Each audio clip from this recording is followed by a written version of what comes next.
प्रिय विद्यार्थियों, आज की इस कक्षा में आपका हार्दिक स्वागत है। आज की इस कक्षा में हम बात करेंगे द्विवेदी युगीन काव्य की प्रवृत्तियों पर।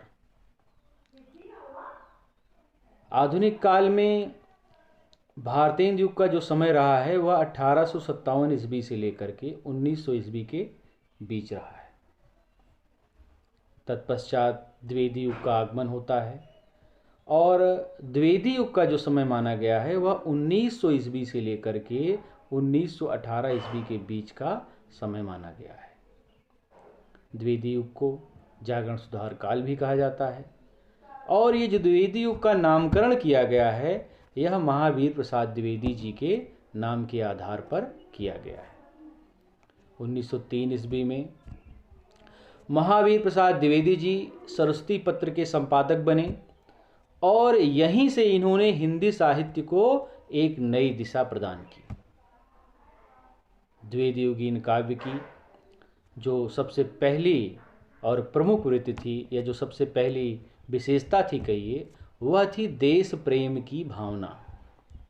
द्विवेदी युगीन कवियों ने जनमानस के बीच राष्ट्र प्रेम की लहर दौड़ाई और स्वतंत्रता प्राप्ति के लिए जनमानस में चेतना का संचार किया।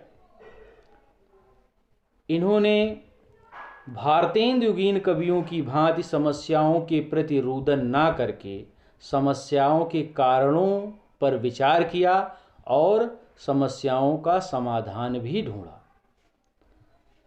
द्विवेदी युगीन कवि मैथिली शरण गुप्त जी कहते हैं, हम क्या थे क्या हो गए, हम क्या थे क्या हो गए और क्या होंगे अभी, आओ मिलकर विचारें ये समस्याएं सभी, आओ मिलकर विचारें ये समस्याएं सभी। द्विवेदी युगीन कवि अपनी खोई हुई अस्मिता को पुनः प्राप्त करना चाहता है, इसके लिए वह बलिदान की वेदी पर भी चढ़ना चाहता है।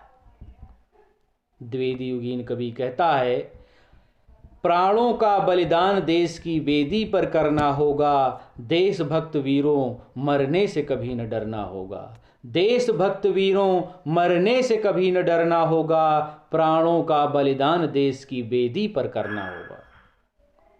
इसी प्रकार गया प्रसाद शुक्ल स्नेही जी कहते हैं, जिसको न निज गौरव तथा निज देश का अभिमान है, जिसको न निज गौरव तथा निज देश का अभिमान है, वह नर नहीं नर पशु निरा है और मृतक समान है।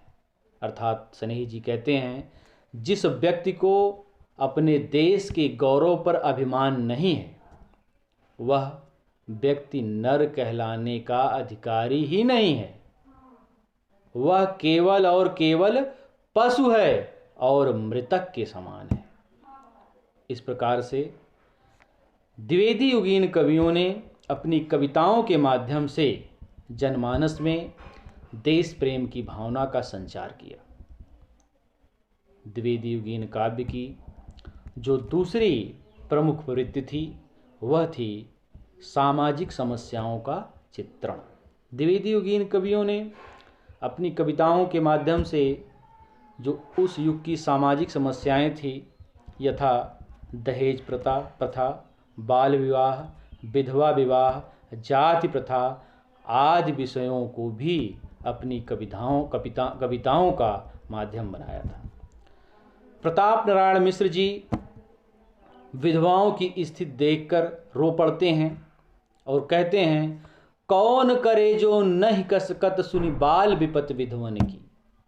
इसी प्रकार नारी की दयनीय दशा का चित्रण मैथिली शरण गुप्त जी भी करते हैं और कहते हैं, अबला जीवन हाय तुम्हारी यही कहानी, अबला जीवन हाय तुम्हारी यही कहानी, आंचल में है दूध और आंखों में पानी।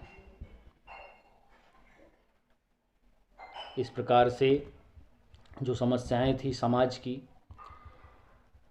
उनका चित्रण द्विवेदी युगीन कवियों ने अपनी कविताओं के माध्यम से किया और इसके साथ ही इन्होंने जो उपेक्षित नारी पात्र थी साहित्य की, उसका भी चित्रण अपनी कविताओं के माध्यम से किया है।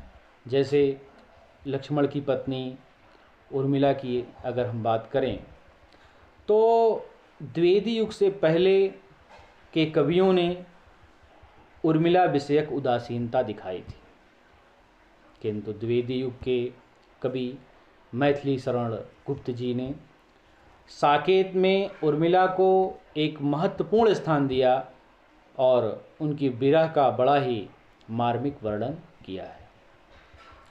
द्विवेदी युगीन काव्य की जो अगली प्रमुख प्रवृत्ति थी वह थी नैतिकता एवं आदर्शवाद।